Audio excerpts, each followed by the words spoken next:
Hello, everyone, and welcome to another episode of UBS Road to the Election and Election Watch series. I'm really excited to welcome today's guest, Terry Szuplat. He's the author of Say It Well, Find Your Voice, Speak Your Mind, Inspire Any Audience. He's President Obama's former speechwriter between the years of 2009 to 2017 and currently an adjunct professor of speechwriting at the School of Public Affairs, American University. Terry, nice to have you in the studio. Thanks for having me. Quite a resume.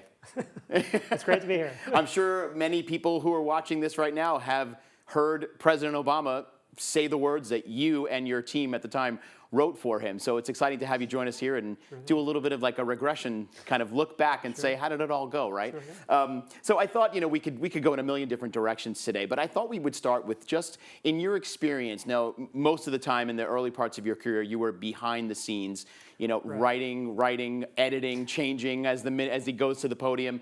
What do you consider an effective speech, whether it's in business or politics? Sure. I think the thing that makes speeches effective ultimately is what people do when the speech is over.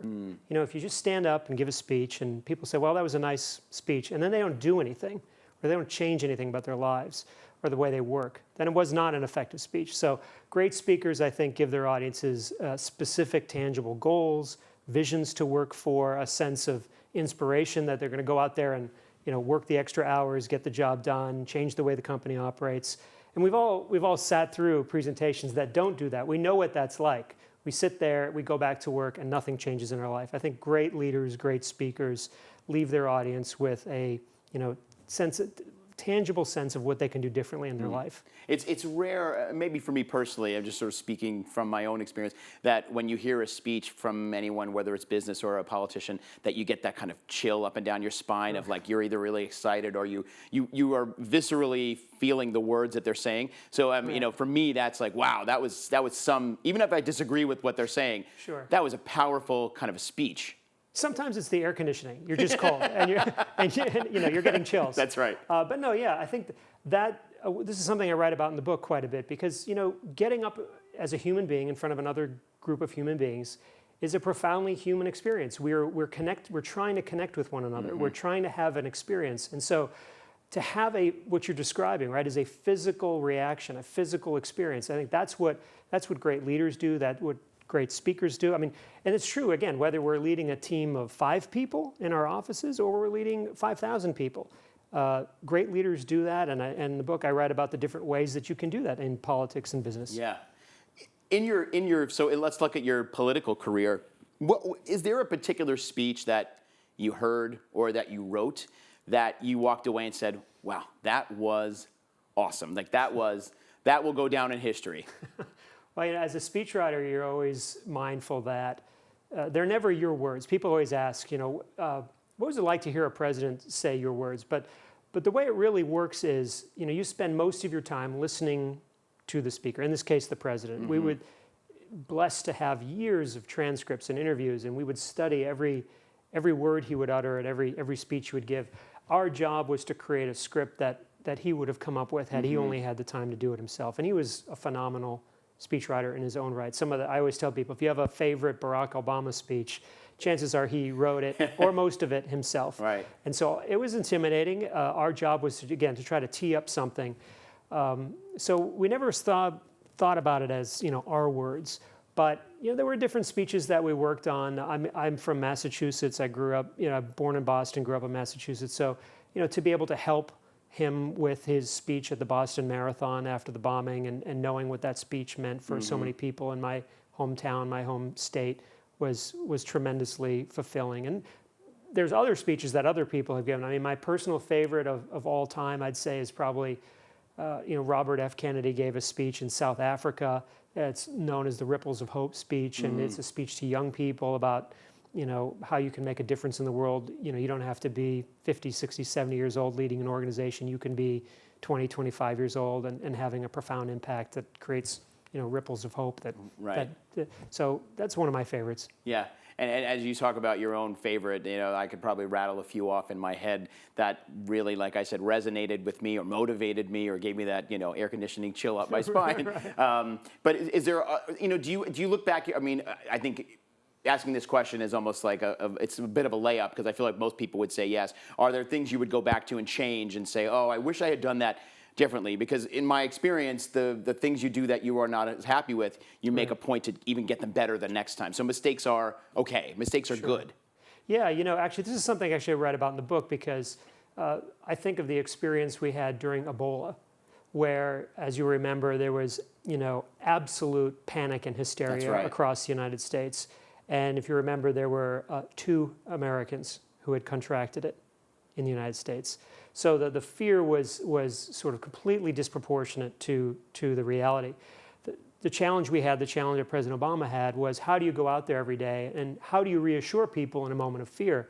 And then one of the things we did was we included, data and statistics and facts, which I, felt like the right thing to do, but it really didn't have much of an impact on the mood of the country. And I think that's one of the things that in the research that I've done since then, looking into the psychology and neuroscience of communication, which I include in the book, is that, the best way to, there's a limit to what statistics and data can do. And I think particularly in this industry, it's something we all have to be mindful of, that we have a tendency to, if I just give a person one more number, I'll change their mind. That's or right. One more statistic, they'll calm down. Or one more point of data point, they'll see it my way, and they'll sign that and that's just not how it works. That's not how our brains work. And so I think when I look back at that experience, maybe giving the president fewer numbers and fewer statistics and relying on storytelling more might have been perhaps a more effective way to deal with that. Right. Yeah, it's sort of that less is more adage. You have to remember that sometimes you're right. If you look at somebody's face and they're not with you, you just feel like if I just keep talking, eventually we'll get there. And you're right. No, we've all been there. It just makes it a lot worse. It's called Thanksgiving dinner. We've all been there. We all lived through it. And we know it doesn't work, but I think it's just instinctually, again, I think the mistake we make is that we have our views and then we have numbers and data to reinforce what we already believe. So we then think, well, if I just share these numbers and data with the person who disagrees with me, I will convince them. But that's, you didn't reach we forget, we didn't reach our own belief system through numbers and data. That's right. So it's not going to work. You're not going to change someone else's belief system with numbers. Exactly. So pivoting a little bit to the current election campaign that we're in, now we solidly have candidates on both sides. We've got Donald Trump and J.D. Vance, and of course we've got Kamala Harris and now Tim Walz newly added to the ticket. What advice, if they were watching right now, what advice would you give them as they're going down this path for the next 3 months or so about getting that message across effectively, communicating to their constituents, and even communicating to people in other parties that they may want to say, hey, you should listen to us? Right. Well, this is the challenge that all candidates have, right? You have got this constant tension between motivating your base, your most diehard supporters who kind of want one message, and then those folks in the middle who are still trying to make up their mind, and they don't necessarily want to hear the same, we call it red meat. They don't want to hear that red meat that necessarily fires up the base. So how do you talk to different audiences at the same time? I mean, this is a challenge we all have in our lives, in business, in advocacy and NGO work. You're never speaking to just one audience.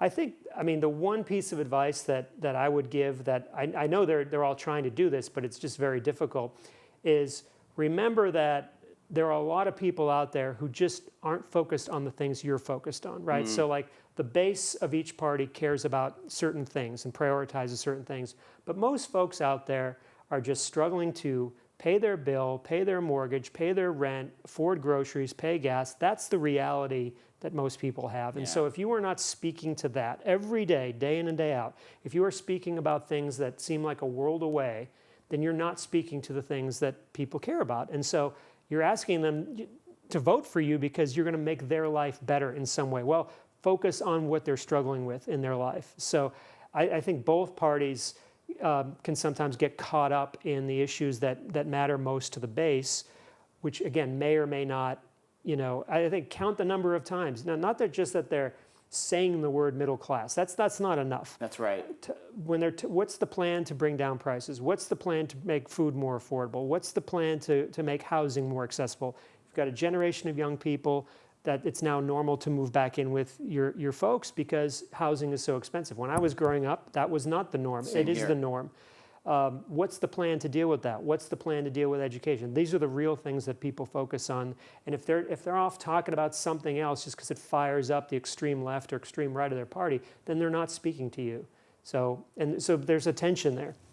Yeah, and I'm glad you said that. In the course of this series that we've been doing, since the beginning of this year, the thing that keeps coming up is at the end of the day, when people go to the polls and they're voting, 80% of the time, the first thing that they think about is, how am I going to put food on the table for my family, and what's the price of eggs today versus what it was, 4 years ago, and they pull the lever of most, high percentage on the economy. Right. James Carville said the same thing. It's about the economy, stupid, and that's one of those famous quotes. And so clearly, yeah, I'm thank you for saying that, because hopefully they are listening and they'll heed your advice.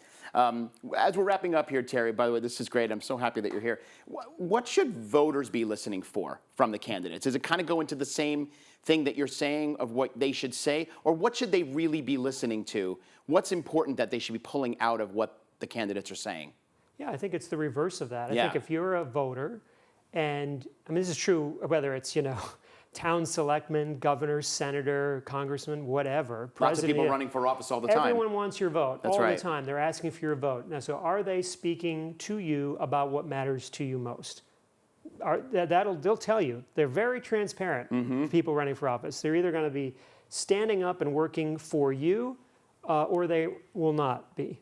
And so you know what matters to you. I mean, everybody's different, right? Some people, certain issues matter more to different people.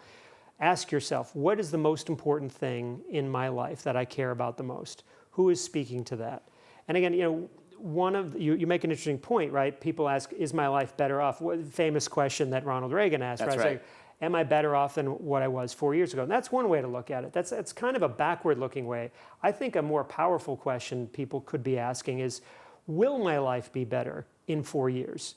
And so who is offering a better vision of the country, decency, respect for fellow Americans? What kind of country do you want to live in the next 4 years? What do you want your life to be like, your family's life?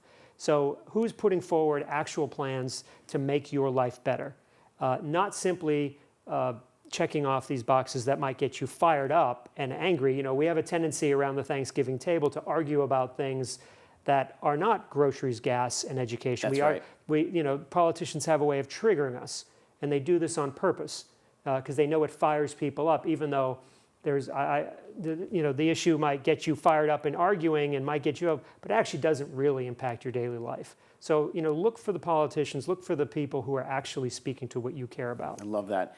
I have to ask you, because this is something that was on my mind, and I was having lunch with a friend earlier, and she said, you have to ask them what happens when people go rogue, if they go off script. I imagine I would be pacing behind the curtain, hoping that they hit every word and comma that I wrote. But it must happen often enough. Do you freak out when they go off like completely off script? Well, at first you do, because you just don't know where they're going to go. You don't know what's about to happen. I mean, the great thing is that if it's a great speaker and a great leader who knows what they stand for and know what they believe, then it's a beautiful moment. Yeah. And as a speechwriter, we would study these moments because that was a great idea, and we're going to make sure we include that in the next speech. So that can be a wonderful thing. Or if they really, if they're not focused, they're not disciplined, it can be an absolute train wreck. That's right. One that the press and communications team are cleaning up for, days and days afterwards.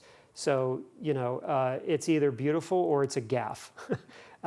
From the moment they veer off, you just don't know what's coming next. Nail biter, huh? Yeah, that's so what you're I would backstage imagine. sweating bullets. And, but that's the moment when you find out what's really in a leader's heart. Again, business leader, political leader. What are they when they're not reading from a script? What are they when they haven't prepared something? That's really what their heart is. And those moments can be very revealing, and that can tell you a lot more about a leader than the scripted moments. Terry, thank you so much. We really appreciate you taking time out of your schedule, coming joining us here in the studio. Good to see you. Appreciate it. Great. Again, we've been talking to Terry Szuplat, author, adjunct professor, and former Obama speechwriter. So thank you all again for tuning in. And for more information on everything we talked about, visit our website, ubs.com/election watch. The other episodes in this series are there, plus a lot of other election-related content. And if you'd like to continue this conversation, we hope you do, make sure you're reaching out to your financial advisor. Until next time, I'm Anthony Pastore. Have a great day, everybody. We'll see you soon.